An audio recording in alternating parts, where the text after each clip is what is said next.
Hi all, welcome to Moments with Eric Reverence, and this is going to tell you a bit more about myself. So there's going to be some questions that will be asked and I'll do my best to answer them. But I thought it would be so great to just share things about myself, things I've done, what my past experience and what is to happen in the present as well. There are going to be some tricky questions and I'll do my very best to answer them for you. So here we go. I hope you enjoy it.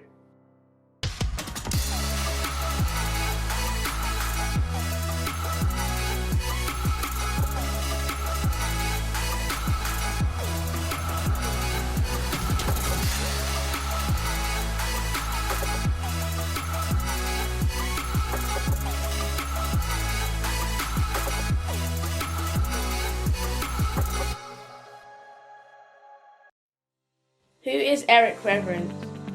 So Eric Reverence, that's me, isn't it? Yes, Eric Reverence. So I am a married man to a wonderful wife.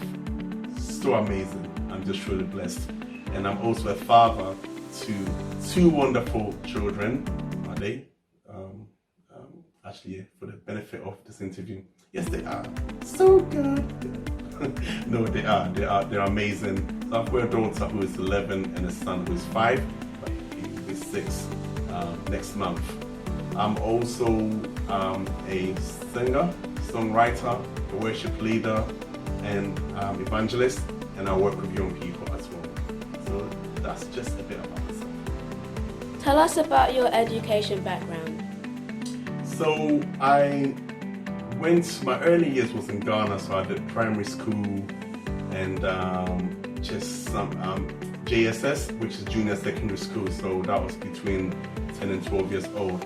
Then we traveled to Canada, and this is where I went to high school there. I did 2 years there in a high school, and then we came to the UK when I was 14, and I went straight to year 10, and then did my GCSEs obviously in year 11, and then completed GCSEs, and then went to college, did advanced business finance for 3 years, and then that was at Westminster College, and then I attended Brunel University to do a diploma in business and computers. I don't know why I did computers. I had no idea about computers. I've never done computers before, but that was the only option that they had at Brunel, so I had to do that. I can tell you it didn't go well. So that was a diploma, but I did well. I passed it. That's the word. That's all I can say. And then I went to Kent University, and I did a degree in business admin. Because I've done diploma already, so I went straight to second year at Kent, and I completed the degree in there. And after the degree, I stayed at Kent University again and did my MBA, which is Masters in Business Admin. So I did a degree in business admin and Masters in Business Admin as well. So that's my education background. Tell us about your work experience. Wow, where can I start? I've done a lot of work, all sorts of jobs, but my main ones has been in youth work, youth mentor, and also sales. So at my younger teenage age, when I was going to college, I did some youth works with my local church, and then with the local communities as well, councils and so forth.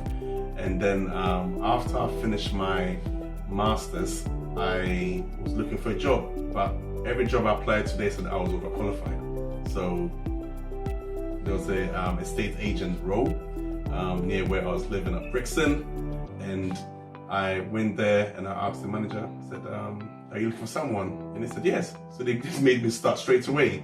So I did sales, I did in properties, and then for about 10 years or so. I enjoyed it. It was really good. But youth work, work with young people was something that was my passion. So it was like sales, youth work, sales, youth work. So that's my working background at the moment. How did you get into music ministry?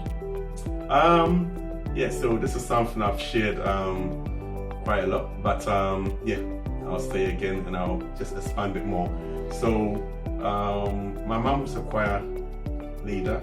I must say my family has been always a musical background. So my grandfather was a drummer. He used to play some keyboard as well. Just that thing that you play, I forgot what it is. It's good. You open it. Oh gosh. Anyway, I'm sure somewhere in the interview I'll say it. So my uncle was a drummer as well. So I remember in Ghana I used to play with cans, milk cans, and so forth. It was good. So I was always in kind of in the music scene as well. Played drums at secondary school and college as well. But in regards to music ministry, my mom was a choir leader at a Methodist church at Brixton. So she basically got me in there. I used to play the drums, but they needed some singers for one of the occasions, and she asked me if I wanted to do it. Don't know about if she asked me, she said, "You're doing it." You know how our African moms are like, isn't it? So sweet and gentle. Anyway, so got in there, and through that, that's when I knew that I think I can hit some notes, to start with. And then I started to hear some songs in my head, and started to write them down. To cut the story short, they developed, and then from there, I really enjoyed. I knew that this was my calling, and started to write a lot of songs that I'll go and sing at different places, and then from different places turn into invitations, and then so that was really how I got into music ministry, and the rest was history. Tell us about your charity works you have done.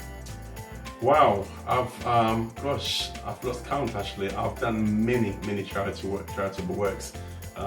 Again, from the church that I was attending at Brixton Hill Methodist Church, I did a lot of charitable work. So a lot of them were when it was during Christmas time. We were going to do Christmas carols door to door, or do events where we were to raise money for a good cause. So that was that, and then I'll go into events, organizing events as well. So I'll mostly organize events like Christian concerts or shows to raise money for charities.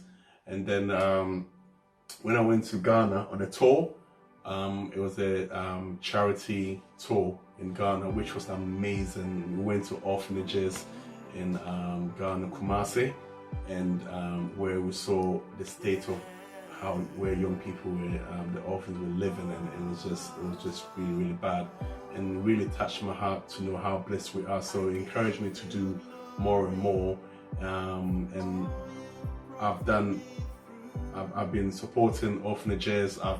I'm working with the Pakistan project as well, where every Christmas we raise money to feed 30. We started with 30 families, and the following year it was 50 families. Then last year it was 60 families, and this year we're aiming for 100 families.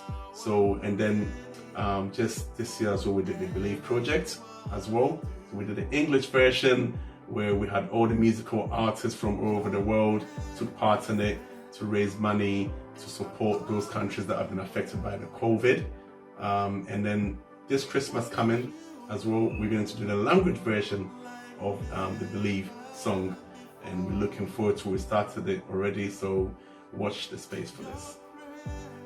Do you have any other talents? Oh wow, you're getting deeper here, isn't it? I think I mentioned, I can play drums. That's what I started with. So I won't say I'm a professional drummer. I'm not even a semi-pro, but I can play. I can play to a standard that can hold a song or praise and worship or an event. I can do it. I play keyboard as well. Again, I'm just a basic keyboardist. I taught myself. If you see how I use my fingers, you'll laugh. So forgive me for that, for those that are experts in keyboard and so forth. Gifts. Does know how to play football a gift as well? No, would you say so? well, all right, I'll throw it out there. I was a very good footballer. So you notice I said I was, because now I'm not even fit to kick a ball. So there you go. So yeah, about gifting. If I remember, I'll say, but I think these are the main. Oh yeah, it's gifting. I'm very good at multitasking. Is that a gift? Multitasking, yeah. I can do many things at one go. Yes, of course, yeah. You know. All right, so that's all I can give you right now. Is there any other things you do or don't? Is there any other things I do? Yeah, so I am an evangelist at Great Commission Society, which is a wonderful organization. We do evangelistical works, and also humanitarian works as well. So I'm one of the directors there, and yeah, it's an amazing organization. What I've done in the past, yeah, I've actually managed football teams as well. So you know, you can tell that I really love my football. I live football, I eat football, I drink football, I sleep football. Okay, I'll leave it there. So yeah, I've managed teams in the past where we've gone and done so well, won trophies. I've been captains as well in many football teams as well. So there you go. Talk about talent and skills. It's coming. Yeah, there you go. What is your favorite food? When you mention food, my compose yourself, Eric. Compose yourself. What's my favorite food? Wow, it depends. So okay, so this is it, right? I'm from Ghana, and then I'm British as well. Okay, and then I'm married to a Jamaican. Have you heard of jollof rice? Beautiful. I love jollof rice. I can eat it every day actually. And then yam and plantain with spinach stew is going to it's lovely. It's going to, what am I talking about? Thinking about, I'm going to have some right now. No. It's really nice. And then we come to the British side. Ooh, fish and chips. I love it. Fish and chips. So, you want some fish and chips, mate? Yeah. On the Jamaican side, I love white rice and brown stew. It's lovely. A bit of pork chops. I know I'm gonna get killed from doing these things, but yeah. And I love Chinese as well. I love Chinese. Chinese will probably be up there. So hope you got to know about the foods I like. Is there any other things you've done in life that no one else knows about? Ooh, this is getting too deep now. So now you guys want to know about my deep secrets, huh? Should I share this? Okay, only few people know about this, but I once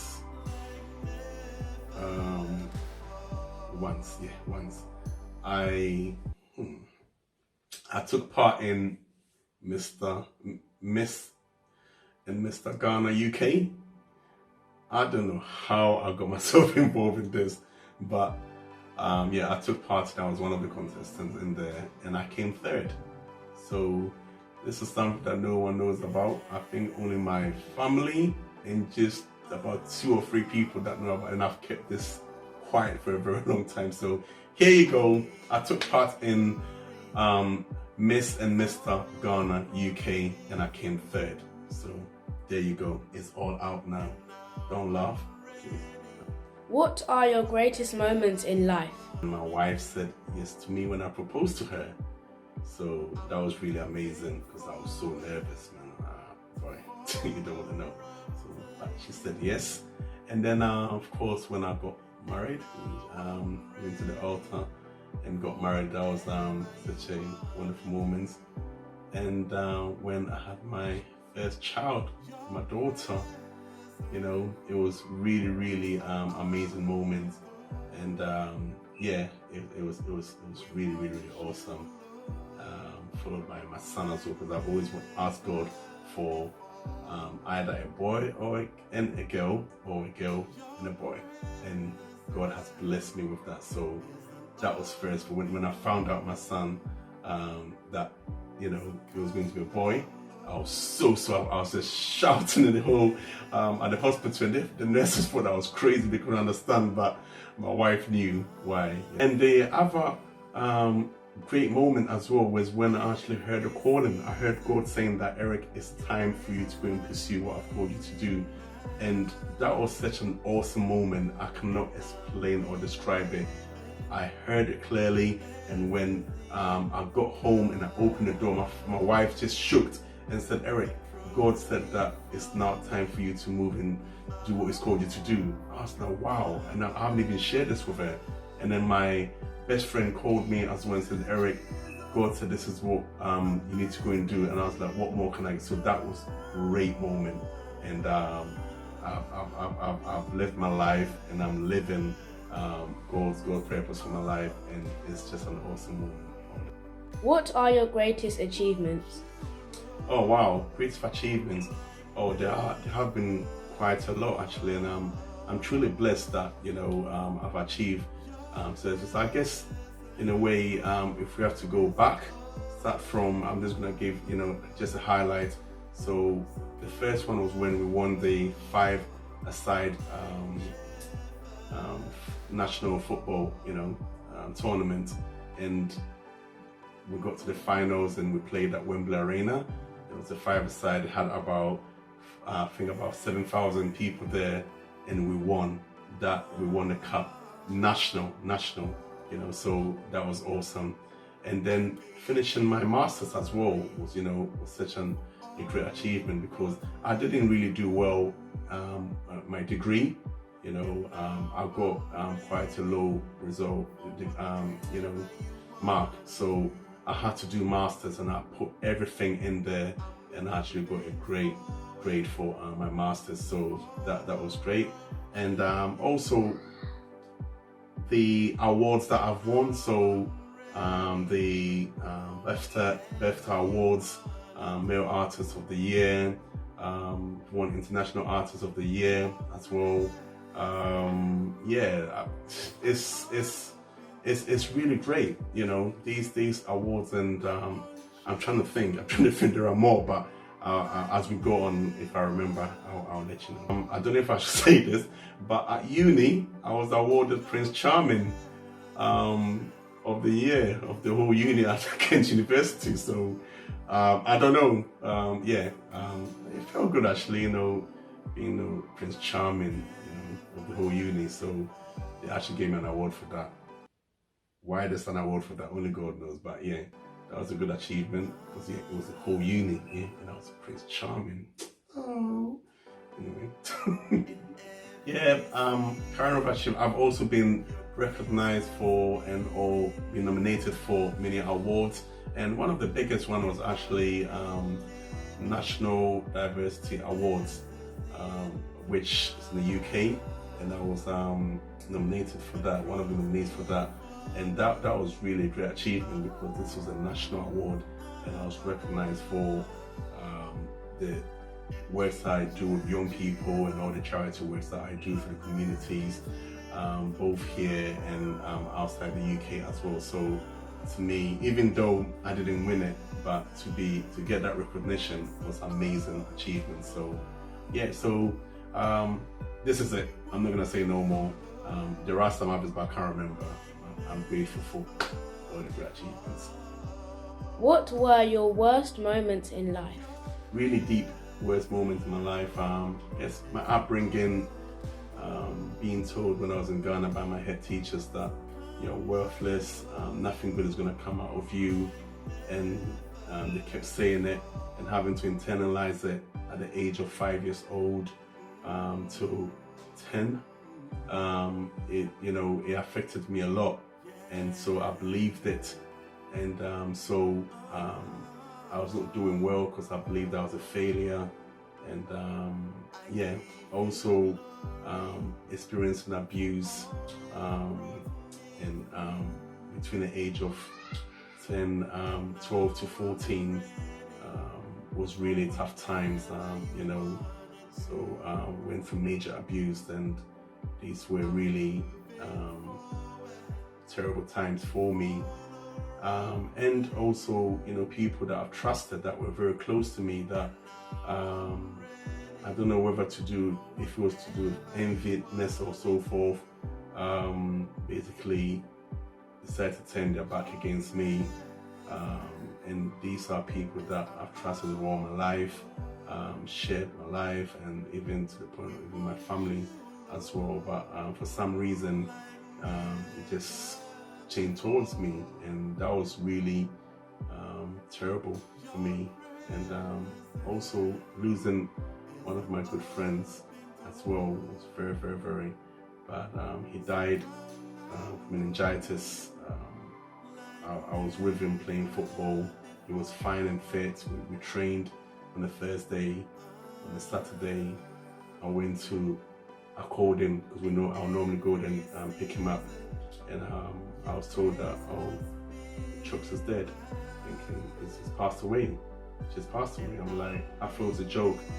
And I had to call 3 times. And they said, yeah, he died. And that was really, really tough time for me, because this is someone 2 days ago I was just playing with, and then in 2 days time he didn't show any sign of illness or anything, but just died. Tough, really tough. It took me a long time to get over it, actually. The other one was Ghana tour as well. I planned to go with the whole team, and everything was going well, and then the travel agent ran away with a lot of money. We're due to go there, let's say in 1 month's time. Everything has been planned there. And also people that I knew that were very close to me tried to went behind to do terrible things behind my back, to just destroy this tour. So that was very downtown. Really hard time for me as well. But I've overcome them all, you know. Tell us about your most embarrassing moments. Oh wow, it's a tough one. There has been several ones actually, but one of the ones I can remember was I used to have a crush on this particular girl at school, and I was basically a chicken. Basically, I didn't have the guts to go out there and tell her. What I didn't know was that she liked me too.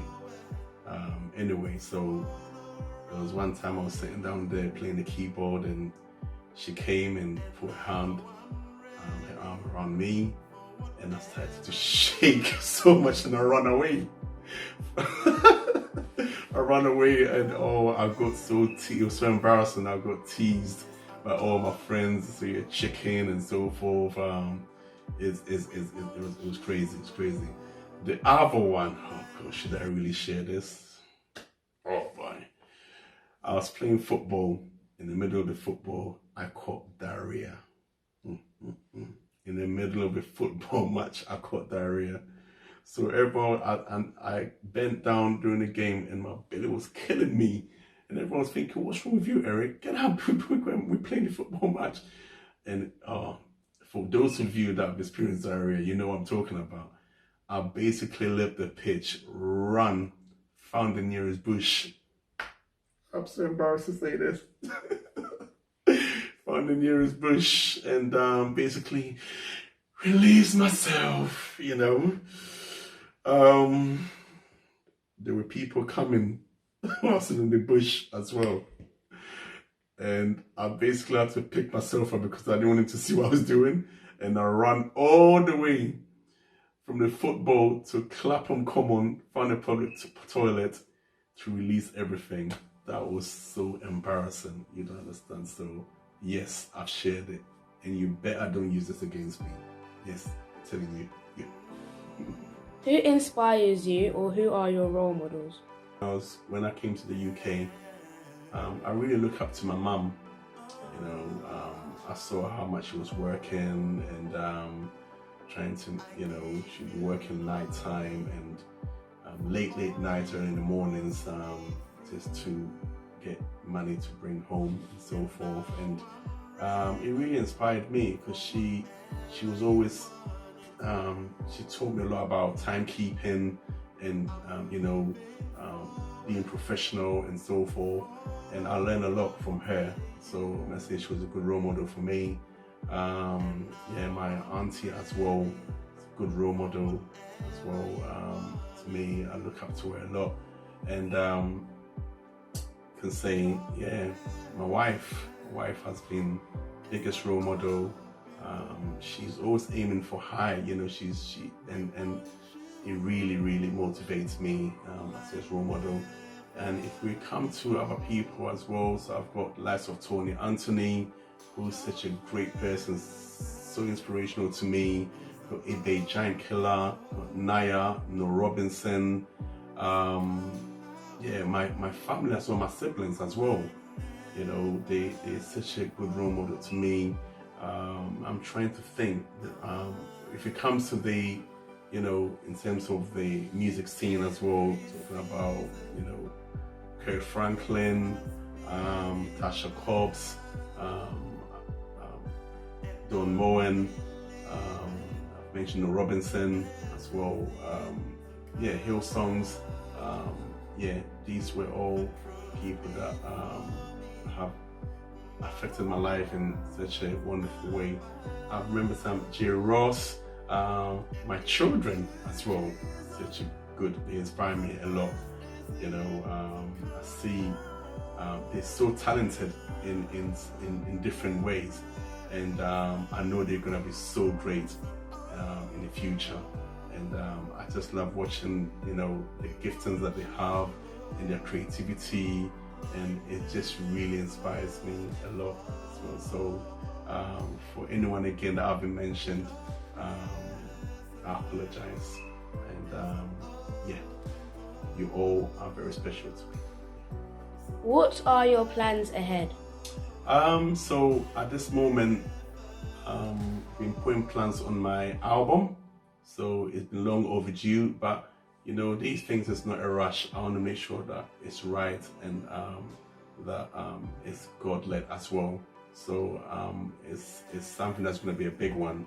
So it's going to take a lot of time. So I'll keep you updated about that.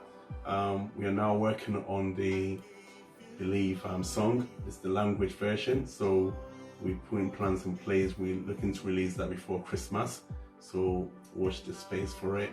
And just doing more home videos and other projects as well. So this is what the plans at the moment. Is there any advice you can give to your fans? You know what? All I want to say is stay true to yourself, and not just to my fans, but to anyone that is watching this as well. Stay true to yourself. You can achieve things. Don't think, no matter what negative may be spoken to, someone have spoken over your life, that you can't do this, you can't do that. You can't do it. You can't do it. My faith in God really helped me through tough times. And I knew that He always had great plans for me. And one of my favorite verse, if not my favorite verse, Jeremiah chapter 29, verse 11, says that, "For I know the plans I have for you, plans to give you hope in the future." And I've always had this, meditated with this verse, and it's helped me a lot. God has so much great plans for you.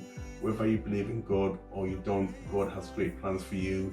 And just work hard in whatever area that you want to. There will be disappointments, but disappointments teaches you. You learn from it.